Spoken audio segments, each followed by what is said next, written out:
আসসালামু আলাইকুম। সবাইকে স্বাগত জানাচ্ছি আমার দেশ আজকের লিড নিউজে। সঙ্গে আছি তাহমিনা তাসির। আমাদের আজকের লিড নিউজের শিরোনাম রিজার্ভ চুরির ৫ ক্রিমিনাল। নিউজটি লিখেছেন আমার দেশের নির্বাহী সম্পাদক সৈয়দ আফদাল আহমদ। চলুন দর্শক জেনে নেওয়া যাক বিস্তারিত। যুক্তরাষ্ট্রের ফেডারেল রিজার্ভ ব্যাংকে রাখা বাংলাদেশ ব্যাংকের $৮১ মিলিয়ন রিজার্ভ চুরির সঙ্গে বাংলাদেশ সহ ৬টি দেশের অপরাধীরা জড়িত। এই চুরির জন্য অন্যতম দায়ী ব্যক্তি সাবেক গভর্নর ডক্টর আতিউর রহমান এখন কানাডায় পালিয়ে আছেন। সাইবার হ্যাকারদের মাধ্যমে এই রিজার্ভ চুরিতে সহযোগী হিসেবে জড়িত রয়েছে বাংলাদেশ ব্যাংকের ১১ জনের একটি দুষ্টু চক্র। এই চক্রের মূল হোতা পদচ্যুত ডেপুটি গভর্নর কাজী সাইদুর রহমান এবং বাংলাদেশ ব্যাংক রাজশাহী অফিসের বর্তমান নির্বাহী পরিচালক মোহাম্মদ মেজবাউল হক। ভারতীয় নাগরিক নীলা ভান্নান ও রাকেশ আস্তানা রিজার্ভ চুরির দুই মাস্টারমাইন্ড। নীলা ভান্নান রিজার্ভ চুরির ঠিক আগে বাংলাদেশ ব্যাংকের সুইফট সিস্টেমের নিরাপত্তা ব্যবস্থা ভেঙে ফেলে চুরির দুয়ার খুলে দেন এবং রাকেশ আস্তানা রিজার্ভ চুরির পর সব তথ্য ও ডকুমেন্ট মুছে ফেলেন। সাবেক গভর্নর আতিউর রহমান তার পছন্দের লোক হিসেবে এই দুইজন ভারতীয় নাগরিককে নিয়োগ দিয়ে রিজার্ভ চুরির পথ সুগম করে দিয়েছিলেন। চিহ্নিত অপরাধীর মধ্যে আরও ছিলেন বাংলাদেশ ব্যাংকের তৎকালীন নির্বাহী পরিচালক ও মুখপাত্র শুভঙ্কর সাহা, আইটি বিভাগের বর্তমান নির্বাহী পরিচালক দেব দুলাল রায়, বিএফআইইউর সাবেক জিএম এবং উপদেষ্টা দেবপ্রসাদ দেবনাথ। নিউ ইয়র্কে অবস্থিত যুক্তরাষ্ট্রের ফেডারেল ব্যাংকে রাখা বাংলাদেশ ব্যাংকের $৮১ মিলিয়ন ২০১৬ সালের ৪ ফেব্রুয়ারি সাইবার জালিয়াতির মাধ্যমে চুরি করা হয়। রিজার্ভ চুরির এই ঘটনা দেশ বিদেশে চাঞ্চল্যের সৃষ্টি করে। ঘটনা সম্পর্কে আমার দেশের অনুসন্ধানে ভয়াবহ তথ্য উদ্ঘাটিত হয়েছে। অনুসন্ধানকালে আমরা বাংলাদেশ ব্যাংকের সংশ্লিষ্ট বিভাগসমূহে খোঁজ নেয়ার পাশাপাশি ব্যাংকের সাবেক ও বর্তমান কর্মকর্তাদের কাছ থেকে তথ্য সংগ্রহ করেছি। সাবেক গভর্নর ডক্টর ফরাসউদ্দিনের নেতৃত্বাধীন কমিটির তদন্ত প্রতিবেদন পর্যালোচনা এবং সিআইডির তদন্তের সর্বশেষ অগ্রগতি বিষয়ে জানার চেষ্টা করা হয়েছে। অনুসন্ধানে জানা যায়, রিজার্ভ চুরির ঘটনার সঙ্গে যেসব হ্যাকার সরাসরি জড়িত ছিলেন তারা মূলত ফিলিপাইন, চীন, শ্রীলঙ্কা ও জাপানের নাগরিক। যাদের সহযোগিতায় রিজার্ভ চুরি হয়েছে তারা বাংলাদেশ ও ভারতের নাগরিক। রিজার্ভ চুরির ঘটনা ২৯ দিন লুকিয়ে রাখেন তৎকালীন গভর্নর ডক্টর আতিউর রহমান। তিনি সে সময়ের অর্থমন্ত্রী আবুল মাল আব্দুল মুহিতকেও ঘটনাটি জানাননি। মামলা হওয়ার পর সিআইডির উপর রিজার্ভ চুরির তদন্তভার দেয়া হয়, কিন্তু তৎকালীন প্রধানমন্ত্রী শেখ হাসিনার নির্দেশে সাবেক স্বরাষ্ট্রমন্ত্রী আসাদুজ্জামান খান কামাল, সাবেক আইনমন্ত্রী অ্যাডভোকেট আনিসুল হক, প্রধানমন্ত্রীর সাবেক শিল্প বিষয়ক উপদেষ্টা সালমান এফ রহমান, আইসিটি প্রতিমন্ত্রী জুনায়েদ আহমেদ পলক ও র্যাবের সাবেক কর্মকর্তা জিয়াউল আহসান চাপ সৃষ্টি করে তদন্ত থামিয়ে দেন। সে সময় সিআইডির তদন্তকারী কর্মকর্তা বদল হয় ৫ বার। সাবেক গভর্নর এবং সরকারের এই প্রভাবশালীরা ঘটনাটি ধামাচাপা দেওয়ার অব্যাহত চেষ্টা চালান। এই ধামাচাপা দেওয়ার সঙ্গে আইনজীবী আজমালুল হক কিউসিও জড়িত ছিলেন। সরকার তাকে আইনজীবী হিসেবে নিয়োগ করেছিল। অনুসন্ধানে আরও জানা যায়, বাংলাদেশ ব্যাংকের কর্মকর্তা ও সাবেক ডেপুটি গভর্নর কাজী সাইদুর রহমান রিজার্ভ চুরির আগে কয়েকবার আমেরিকা যান।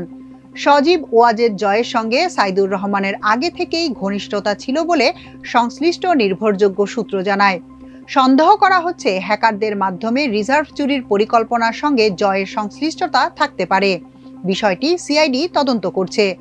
রিজার্ভ চুরি নিয়ে কথা বলার জন্য তদন্ত কমিটির চেয়ারম্যান ডক্টর ফরাসউদ্দিনকে ফোন করলে তিনি বলেন, সরকারের কাছে তার প্রতিবেদন জমা আছে, এই বিষয়ে কিছু বলা সমীচীন হবে না। ডক্টর আতিউর রহমানকে ফোন করা হলে তিনি ফোন ধরেননি, এসএমএস-এরও উত্তর দেননি। কাজী সাইদুর রহমানও ফোন ধরেননি। তার বিদেশ যাত্রায় নিষেধাজ্ঞা রয়েছে। বাংলাদেশ ব্যাংক রাজশাহী অফিসের ইডি মেজবাউল হক বলেন, আমি এ বিষয়ে কোনো কথা বলবো না। লীনা ভান্নান ও রাকেশ আস্তানা এখন বাংলাদেশে নেই। রিজার্ভ চুরির ঘটনা পর্যালোচনা করে সরকারকে ৩ মাসের মধ্যে সুপারিশ দেওয়ার জন্য আইন উপদেষ্টা ডক্টর আসিফ নজরুলের নেতৃত্বে উচ্চ পর্যায়ে একটি কমিটি হয়েছে। বাংলাদেশ ব্যাংকের গভর্নর ডক্টর আহসান এইচ মনসুরও এই কমিটির সদস্য। কমিটি এখন পর্যন্ত ৩টি বৈঠক করেছে। এদিকে আগামীকাল বুধবার আদালতে সিআইডির প্রতিবেদন দাখিলের তারিখ নির্ধারিত রয়েছে। সিআইডি এই প্রতিবেদন দিতে এ পর্যন্ত ৮৫ বার সময় নিয়েছে। 2016 সালের ৪ ফেব্রুয়ারি সুইফট ব্যবস্থা কাজে লাগিয়ে ৩৫টি ভুয়া বার্তার মাধ্যমে ফেডারেল রিজার্ভের নিউ ইয়র্ক শাখায় বাংলাদেশ ব্যাংকের হিসাব থেকে $১০০ কোটি চুরির চেষ্টা চালায় হ্যাকাররা। এর মধ্যে $১০ কোটি ১০ লাখ তারা লোপাট করতে সক্ষম হয়। এই অর্থের মধ্যে শ্রীলঙ্কায় যায় $২ কোটি, বাকি $৮ কোটি ১০ লাখ আরসিবিসি ব্যাংক হয়ে ফিলিপাইনের বিভিন্ন ক্যাসিনোতে ঢুকে যায়। চুরি হওয়া অর্থের মধ্যে এখন পর্যন্ত সব মিলিয়ে $৩ কোটি ৪৬ লাখ উদ্ধার করা সম্ভব হয়। বাকি $৬ কোটি ৬৪ লাখ এখনও পাওয়া যায়নি। বাংলাদেশ চুরি হওয়া টাকা ফেরত চাওয়ার পর যুক্তরাষ্ট্রের একটি আদালতে মামলা করেছে। ৪ ফেব্রুয়ারি ২০১৬ বৃহস্পতিবার সন্ধ্যা ৭টা ১৫। বাংলাদেশ ব্যাংকের ২৯ তলা ভবনের ৯ম তলায় অ্যাকাউন্টস অ্যান্ড বাজেটিং বিভাগ।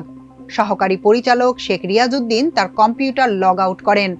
বাংলাদেশ ব্যাংকের রিজার্ভ থেকে সুইফট বার্তার মাধ্যমে অর্থ স্থানান্তরের ক্ষমতাপ্রাপ্ত ৮ কর্মকর্তার মধ্যে তিনি একজন।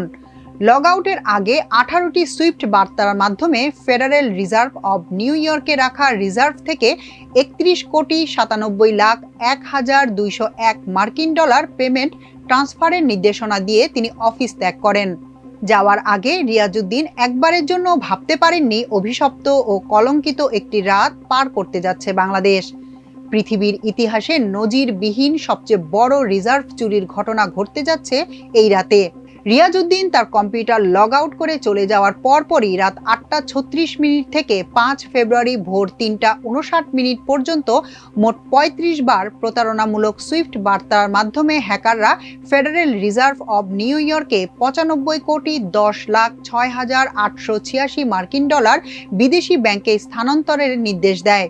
এর মধ্যে ফিলিপাইনের আরসিবিসি ব্যাংক ম্যানিলায় ৪টি সুইফট বার্তা ও শ্রীলঙ্কায় একটি সুইফট বার্তার মাধ্যমে ওই অর্থ স্থানান্তর হয়ে যায়।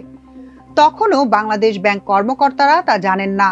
পরদিন শুক্রবার ৫ ফেব্রুয়ারি ২০১৬ বাংলাদেশে চলছে সাপ্তাহিক ছুটির দিন। বাংলাদেশ ব্যাংকের অত্যন্ত গুরুত্বপূর্ণ বিভাগ হওয়ার কারণে অ্যাকাউন্টস অ্যান্ড বাজেটিং ডিপার্টমেন্ট খোলা থাকে ছুটির দিনেও। এদিন যথারীতি অফিসে আসেন বিভাগের কর্মকর্তা জুবায়ের বিন হুদা। তিনি দেখতে পান সুইফট বার্তা আদান প্রদানের প্রিন্টার মেশিনটি কাজ করছে না। কারিগরি ত্রুটি মনে করে জুমার নামাজের কথা বলে তিনি অফিস ত্যাগ করেন। পরদিন শনিবার ৬ ফেব্রুয়ারি ২০১৬ যথারীতি ওই দিনের দায়িত্বপ্রাপ্ত কর্মকর্তারা অফিসে আসেন। প্রিন্টারটি ঠিক করা হলো, কিন্তু ততক্ষণে অনেক দেরি হয়ে গেছে। প্রিন্টার থেকে পাওয়া গেল ফেডারেল রিজার্ভ অব নিউ ইয়র্কের বাংলাদেশ ব্যাংকের রিজার্ভ অ্যাকাউন্ট থেকে প্রায় $১০০ কোটি ট্রান্সফারের ৩৫টি প্রতারণামূলক সুইফট বার্তা। উপস্থিত কর্মকর্তারা বুঝতে পারেন ভয়ঙ্কর কিছু ঘটে গেছে।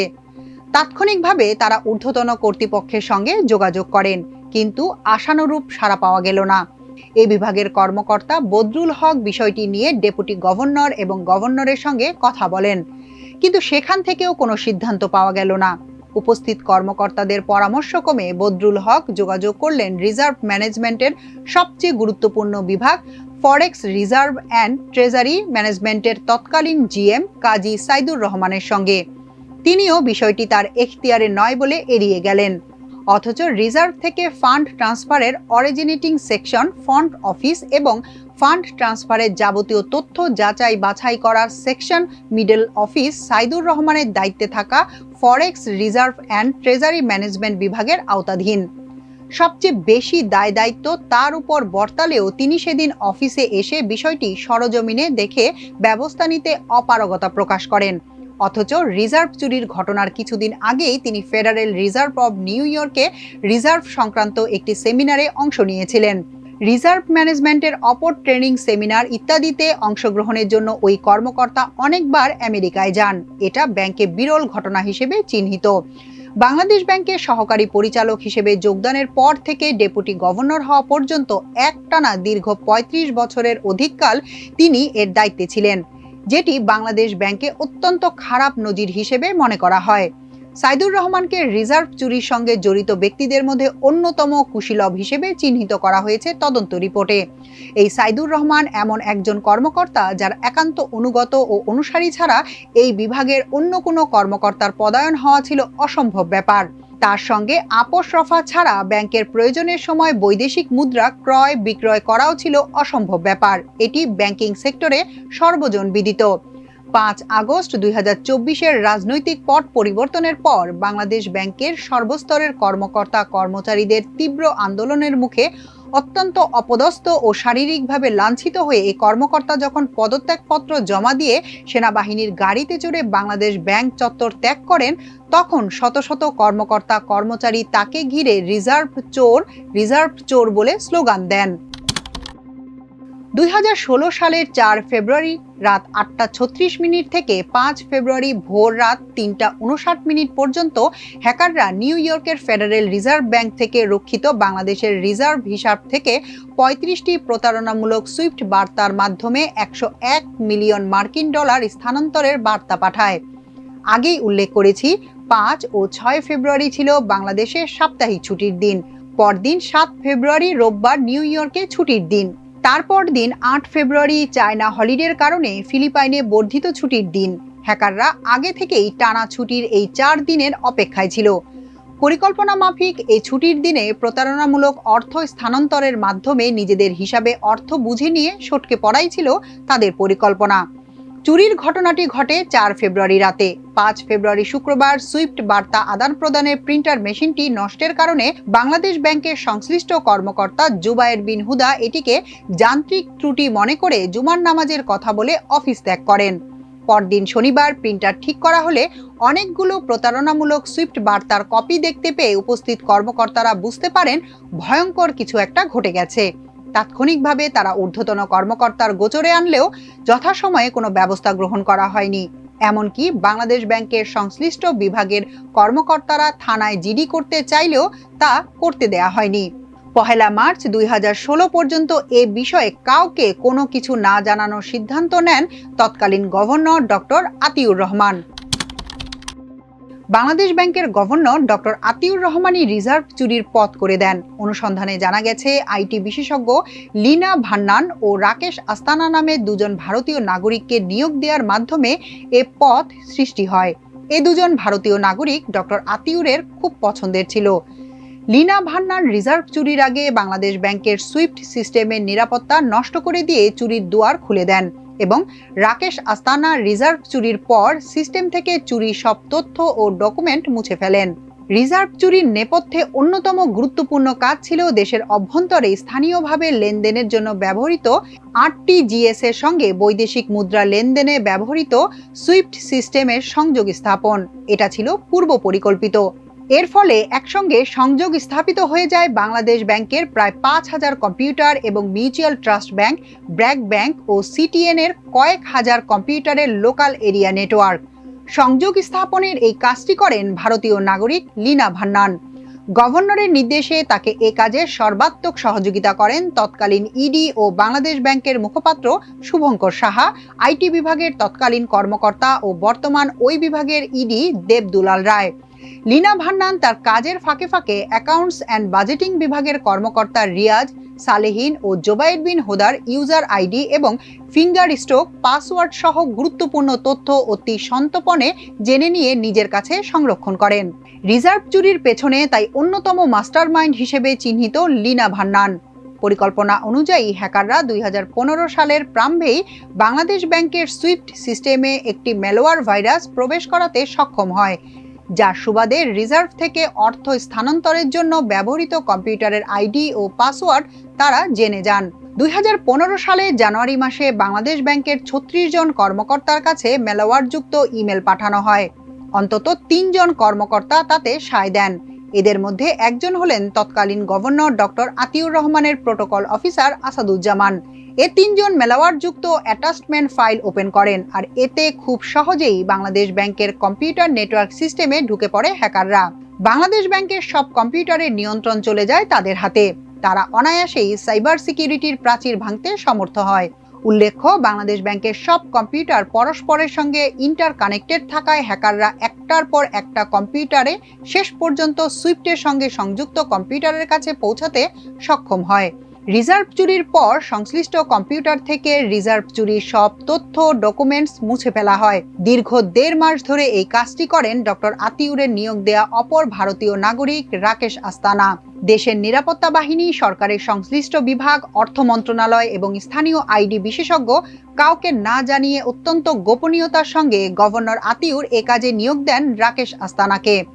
বাংলাদেশ ব্যাংকের তৎকালীন ডিজিএম মেজবাউল হকের প্রত্যক্ষ তত্ত্বাবধানে ও নেপথ্যে থেকে রাকেশ আস্তানা কাজ করে যান। রাকেশ আস্তানাকে সব সহযোগিতা করার জন্য বিভাগের কর্মকর্তাদের নির্দেশনা দেন তৎকালীন জিএম কাজী সাইদুর রহমান। তাদের আনুকূল্যের সুবাদে রাকেশ বাংলাদেশ ব্যাংকের সার্ভার কক্ষে ঢুকে সংশ্লিষ্ট কম্পিউটার থেকে রিজার্ভ চুরির সব তথ্য ও ডকুমেন্ট মুছে ফেলতে সক্ষম হন। সিআইডির ফরেনসিক তদন্তেও রাকেশ আস্তানার ফিঙ্গারপ্রিন্ট পাওয়া গেছে। গভর্নর তার দুষ্টু চক্রের কাছে এতটাই নির্ভরশীল ছিলেন যে তিনি তাদের পরামর্শে স্থানীয় আইটি বিশেষজ্ঞ বা আইন শৃঙ্খলা বাহিনীর দ্বারস্থ না হয়ে তাদেরকে সম্পূর্ণ অন্ধকারে রেখে অত্যন্ত গোপনীয়তার সঙ্গে তার পূর্ব পরিচিত ভারতীয় নাগরিক রাকেশ আস্তানাকে চুরির অর্থ খুঁজে বের করার দায়িত্ব দেন। ভারতীয় এই ব্যক্তি ছিলেন ওয়ার্ল্ড ইনফরমেটিক্স সাইবার সিকিউরিটির প্রধান নির্বাহী কর্মকর্তা। অত্যন্ত রহস্যজনক বিষয় হলো, কোনো ধরনের লিখিত অনুমতি বা ইনডেন্ট ছাড়াই রিজার্ভ চুরির সঙ্গে সংশ্লিষ্ট 31 কম্পিউটার রাকেশের কাছে হস্তান্তর করা হয়। গভর্নরের মৌখিক নির্দেশে এই কাজটি করা হয়। সুইফট সংক্রান্ত কম্পিউটারের উপর ফরেনসিক পরীক্ষা এবং কাজ শেষে কোনো ধরনের লিখিত নোট কিংবা অফিস আদেশ ছাড়াই এই কম্পিউটারগুলো পুনরায় সংশ্লিষ্ট কর্মকর্তাদের কাছে ফেরত দেওয়া হয়। যদিও লিখিত অনুমতি ছাড়া এই ধরনের কাজ গর্হিত অপরাধ বলে গণ্য। রিজার্ভ চুরির বিষয়ে 15 মার্চ 2016 মামলা হওয়ার পর সিআইডি কর্মকর্তারা এসব কম্পিউটারে রিজার্ভ চুরির সব তথ্য, উপাত্ত ও ডকুমেন্টস বিনষ্ট করা হয়েছে বলে নিশ্চিত হন। তৎকালীন সিআইডি মুখপাত্র অর্গানাইজড ক্রাইম স্পেশাল সুপারিনটেন্ডেন্ট মোল্লা নজরুল জানান, বাংলাদেশ ব্যাংকের বেশ কিছু কর্মকর্তা সহ রাকেশ এই সন্দেহের তালিকায় রয়েছেন। প্রকৃত অর্থে রাকেশের সামগ্রিক কর্মকাণ্ড ছিল অত্যন্ত সন্দেহজনক। তাকে বাংলাদেশ ব্যাংকের সুরক্ষিত আইটি রুমে প্রবেশ করানো এবং সব আলামত নষ্ট করার সুযোগ দেন রিজার্ভ চুরির অন্যতম অভিযুক্ত ও সিআইডির তদন্তে দোষী বলে চিহ্নিত কর্মকর্তা কাজী সাইদুর রহমান ও ইডি মেজবাউল হক। এই চুরির সঙ্গে সংশ্লিষ্টতা থাকায় তার বিদেশ যাত্রায় নিষেধাজ্ঞা আরোপ করা হয়েছে। রিজার্ভ চুরির ঘটনায় মাস্টারমাইন্ড খ্যাত কাজী সাইদুর রহমানের একান্ত অনুসারী ও অনুগত এই কর্মকর্তা মেজবাউল হক এখনও সাইদুর রহমানের নির্দেশ মতো দেশ ও আর্থিক খাত ধ্বংসকারী বিভিন্ন কর্মকাণ্ডে লিপ্ত রয়েছেন, যার কারণে বাংলাদেশ ব্যাংকের সর্বস্তরের কর্মকর্তা কর্মচারীদের মধ্যে তীব্র ক্ষোভ ও অসন্তোষ বিরাজ করছে। আওয়ামী ফ্যাসিস্টের দোসর ও সজীব ওয়াজেদ জয়ের ঘনিষ্ঠ এই মেজবাউল হক পেমেন্ট সিস্টেম ডিপার্টমেন্টের মহাব্যবস্থাপক পদে দায়িত্ব থাকাকালে কোটি কোটি টাকা ঘুষের বিনিময়ে মোবাইল ফিনান্সিয়াল সার্ভিস অপারেটর নগদকে নিয়ম বহির্ভূতভাবে লাইসেন্স প্রদান করেন, যা আর্থিক খাতে সর্বজনবিদিত।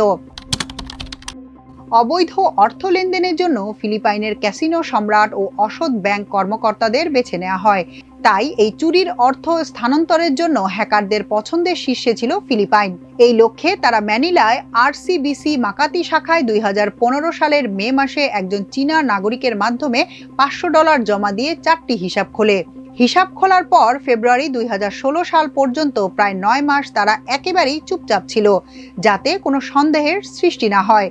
35টি পেমেন্ট ইনস্ট্রাকশন পাওয়ার পর federal reserve of new York দেখতে পায় যে প্রতিটি পেমেন্টের বেনিফিশিয়ারি ব্যক্তিবিশেষ কোনো কোম্পানি বা কর্পোরেশন নয়। তাছাড়া প্রতিটি পেমেন্টের পরিমাণ ছিল গড়ে $9.5 মিলিয়ন।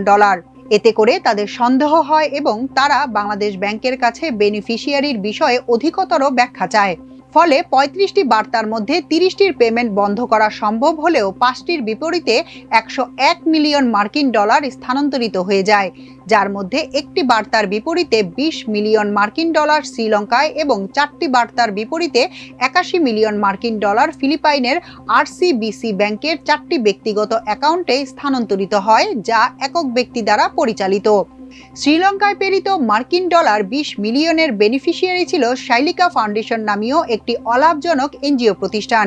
কিন্তু হ্যাকাররা ফাউন্ডেশন শব্দটিকে ভুল করে ফাউন্ডেশন উল্লেখ করায় সন্দেহের সৃষ্টি হয়। এ বিষয়ে বাংলাদেশ ব্যাংকের কাছে ব্যাখ্যা চাওয়া হলে এই পেমেন্টটিকে আটকে দেওয়া সম্ভব হয়। পরবর্তীকালে অনুসন্ধানে দেখা যায় শ্রীলঙ্কার নিবন্ধন তালিকায় শাইলিকা ফাউন্ডেশন নামে কোনো প্রতিষ্ঠানের অস্তিত্ব ছিল না। প্রতারণামূলক নির্দেশের মাধ্যমে শ্রীলঙ্কায় প্রেরিত 20 মিলিয়ন মার্কিন ডলারের পুরোটাই উদ্ধার করা সম্ভব হয়েছে, আর ফিলিপাইনে স্থানান্তরিত 81 মিলিয়ন থেকে মাত্র 18 মিলিয়ন মার্কিন ডলার উদ্ধার করা সম্ভব হয়। রিজার্ভ চুরির বিষয়ে বাংলাদেশ ব্যাংকের সাবেক গভর্নর ডক্টর আতিউর রহমানের ভূমিকা শুরু থেকেই ছিল রহস্যজনক। তিনি ঘটনাটি 1 মার্চ 2016 সাল পর্যন্ত গোপন রাখার সিদ্ধান্ত নেন। এ বিষয়ে মামলা করতেও কর্মকর্তাদের নিষেধ করেন। ঘটনার কয়েকদিন পর তিনি তৎকালীন প্রধানমন্ত্রী শেখ হাসিনার সঙ্গে সাক্ষাৎ করে তাকে শুধু জানান। বাংলাদেশ ব্যাংক কর্মকর্তাদের ভাষ্য অনুযায়ী ডক্টর আতিউর রহমান তাদেরকে বলেছেন প্রধানমন্ত্রী নাকি তার সঙ্গে একমত হয়েছিলেন যে এই ঘটনা আপাতত প্রকাশ করা যাবে না। মিডিয়ায় রিজার্ভ চুরির ঘটনা প্রকাশিত হলে নাকি সরকারের দুর্নাম হবে, ভাবমূর্তি ক্ষুণ্ণ হবে এবং সামগ্রিকভাবে আর্থিক খাতে এর নেতিবাচক প্রভাব পড়বে। এমনকি ডক্টর আতিউর রহমান রিজার্ভ চুরির ঘটনাটি তৎকালীন অর্থমন্ত্রী ডক্টর আবুল মাল আব্দুল মুহিতকেও জানাননি। তিনি সরাসরি শেখ হাসিনার সঙ্গে যোগাযোগ রাখতেন, অর্থমন্ত্রীকে আমলে নিতেন না। কর্মকর্তারা বিষয়টি অর্থমন্ত্রীর নজরে আনার পরামর্শ দিলে আতিউর বলেছিলেন, ওই বেটা বেশি কথা বলে, প্রেসকে বলে দেবে। অর্থমন্ত্রী মুহিত কিছুদিন পর রিজার্ভ চুরির ঘটনা শুনে ডক্টর আতিউরের উপর ক্ষুব্ধ হন, কিন্তু শেখ হাসিনা তাকে চুপ করিয়ে দেন। যদিও এ ঘটনা ম্যানিলার একটি পত্রিকায় রিপোর্ট প্রকাশের পর জানাজানি হয়ে যায়। ডক্টর আতিউর ও তার অনুগত চক্র রিজার্ভ চুরির ঘটনা ধামাচাপা দেওয়ার চেষ্টা করলেও 2016 সালের 29 ফেব্রুয়ারি ম্যানিলার দ্য ইনকোয়ারার পত্রিকায় ঘটনাটি প্রকাশিত হয়। এর ফলে পৃথিবীর সব মানুষ তা জানতে পারে। বাংলাদেশ সহ সমগ্র বিশ্বের আর্থিক খাতে ঘটনাটি তুমুল আলোড়ন সৃষ্টি করে। বিশ্বের সব কেন্দ্রীয় ব্যাংক ও বাণিজ্যিক ব্যাংকগুলো তাদের আর্থিক নিরাপত্তা ও লেনদেন ব্যবস্থার ত্রুটি বিচ্যুতি নিয়ে চিন্তিত হয়ে পড়ে এবং কিভাবে সাইবার হ্যাকিং থেকে আর্থিক খাতকে রক্ষা করা যায় তা নিয়ে তৎপরতা শুরু করে।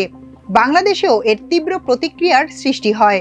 দেশে বিদেশে প্রচণ্ড সমালোচনার মুখে পড়েন গভর্নর আতিউর রহমান। ফলে 2016 সালের 15 মার্চ তিনি পদত্যাগ করতে বাধ্য হন। প্রধানমন্ত্রীর কাছে পদত্যাগপত্র জমা দেন। তার এ পদত্যাগ নিয়েও প্রশ্নের সৃষ্টি হয়। তার পদত্যাগপত্র জমা দেওয়ার কথা অর্থমন্ত্রীর দপ্তরে। একই কারণে তৎকালীন দুজন ডেপুটি গভর্নরও পদত্যাগ করেন। তারা হলেন ডেপুটি গভর্নর আবুল কাশেম ও নাজনীন সুলতানা। বাংলাদেশ ব্যাংকের গভর্নর হিসেবে ডক্টর আতিউর রহমান ছিলেন খুবই অযোগ্য একজন মানুষ। তার সম্পর্কে বলা হয়ে থাকে তিনি অদূরদর্শী, আবেগতাড়িত, তোষামোদকারী। তার চারপাশে অসাধু কর্মকর্তাদের একটি চক্র গড়ে উঠেছিল। তিনি নিজের প্রশংসা শুনতে ভালোবাসতেন, তাই অসাধু কর্মকর্তারা তাকে তেলবাজি করে স্বার্থ হাসিল করত। গভর্নরের গুরুত্বপূর্ণ দায়িত্ব পালনের বিষয়টাই তিনি বুঝতেন না। সভা, সেমিনারে বক্তৃতাবাজি, দলীয় লোকদের নিয়ে আড্ডাবাজি এবং বিদেশ ভ্রমণেই ব্যস্ত থাকতেন আর মুখে বড় বড় কথা বলতেন। প্রধানমন্ত্রীকে শুনিয়েছিলেন ফিলিপাইনের কেন্দ্রীয় ব্যাংকের গভর্নরের সঙ্গে নাকি তার কথা হয়েছে। তিনি নাকি তার বন্ধু, খুব শিগগিরই চুরি যাওয়া অর্থ নাকি দেশে আসবে। রিজার্ভ চুরির 24 দিন পর 15 মার্চ 2016 তারিখে সাবেক গভর্নর মোহাম্মদ ফরাসউদ্দিনের নেতৃত্বে একটি তদন্ত কমিটি গঠন করা হয়। কমিটির সদস্যরা ছিলেন বুয়েটের অধ্যাপক মোহাম্মদ কায়কোবাদ এবং ব্যাংক ও আর্থিক প্রতিষ্ঠান বিভাগ, অর্থ মন্ত্রণালয়ের অতিরিক্ত সচিব গোকুল চাঁদ দাস। কমিটি তদন্ত শেষে 30 মে 2016 তারিখে 61 পৃষ্ঠার একটি তদন্ত প্রতিবেদন তৎকালীন অর্থমন্ত্রী আবুল মাল আব্দুল মুহিতের কাছে জমা দেন। 2016 সালের 15 মার্চ বাংলাদেশ ব্যাংকের পক্ষ থেকেও একটি মামলা দায়ের করা হয়। অ্যাকাউন্টস অ্যান্ড বাজেটিং বিভাগের উপপরিচালক জোবায়ের বিন হুদা বাদী হয়ে অর্থ পাচার প্রতিরোধ আইনের সংশ্লিষ্ট ধারায় এই মামলাটি করেন। সুনির্দিষ্টভাবে কাউকে দায়ী না করে অজ্ঞাতনামাদের বিরুদ্ধে এই মামলাটি করা হয়। এই মামলার তদন্তভার সিআইডির উপর ন্যস্ত করা হয়। এছাড়া বাংলাদেশের বাইরে ইউএসের এফবিআই কর্তৃক পৃথক একটি তদন্ত পরিচালনা করা হয় এবং তাদের রিপোর্টের ভিত্তিতে ক্যালিফোর্নিয়ার আদালতে 2018 সালে একটি ফৌজদারি মামলা দায়ের হয়। 5 আগস্ট 2024 রাজনৈতিক পট পরিবর্তনের পর অন্তর্বর্তী সরকার রিজার্ভ চুরির ঘটনা পর্যালোচনার জন্য 12 মার্চ 2025 তারিখে একটি উচ্চ পর্যায়ের কমিটি গঠন করেন। 3 মাসের মধ্যে কমিটি এ বিষয়ে সুপারিশ প্রদান করবে বলে উল্লেখ রয়েছে।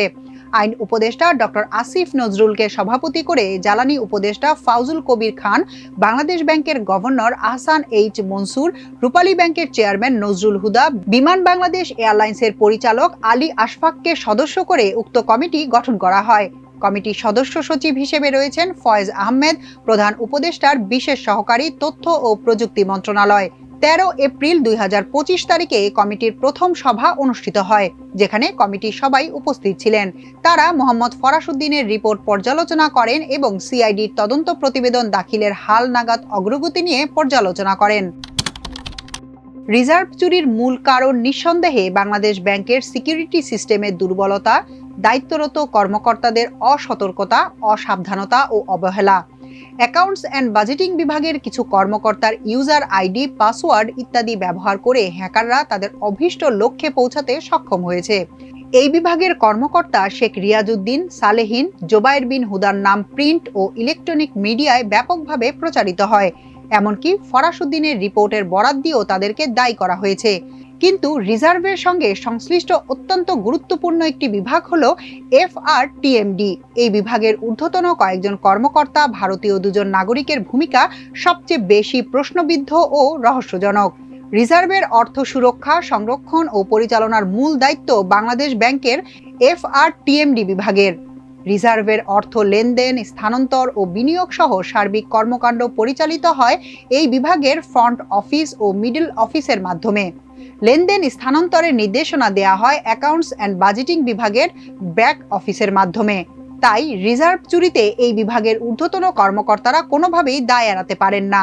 রিজার্ভ চুরির সময় এর মহাব্যবস্থাপকের দায়িত্বে ছিলেন কাজী সাইদুর রহমান।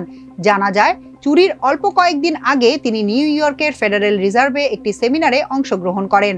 তার কাছে ফেডারেল রিজার্ভ নিউ ইয়র্কের সংশ্লিষ্ট সব কর্মকর্তার ইমেল, পার্সোনাল ও অফিসিয়াল মোবাইল নাম্বার সংরক্ষিত ছিল। তিনি এত বেশিবার ফেডারেল রিজার্ভ নিউ ইয়র্কের ট্রেনিং ও সেমিনারে অংশগ্রহণ করেছিলেন যে তার সঙ্গে ফেডারেল রিজার্ভ নিউ ইয়র্কের অনেক কর্মকর্তা সখ্য ও ঘনিষ্ঠতা ছিল। তাই রিজার্ভ চুরির দিন অর্থাৎ 4 ফেব্রুয়ারি 2016 তারিখে তাকে এই বিষয়টি জানানো হলে তিনি ছিলেন নির্বিকার ও নিষ্ক্রিয়। তার এই ভূমিকা আজও বাংলাদেশ ব্যাংকের সর্বস্তরের কর্মকর্তা ও কর্মচারীরা অত্যন্ত ক্ষোভ ও ঘৃণার সঙ্গে স্মরণ করেন। কাজী সাইদুর রহমান ও মেজবাউল হক বাংলাদেশ ব্যাংকের নানা অপকর্মের নায়ক। তাদের নেতৃত্বে ব্যাংকে একটি অপরাধী চক্র গড়ে ওঠে।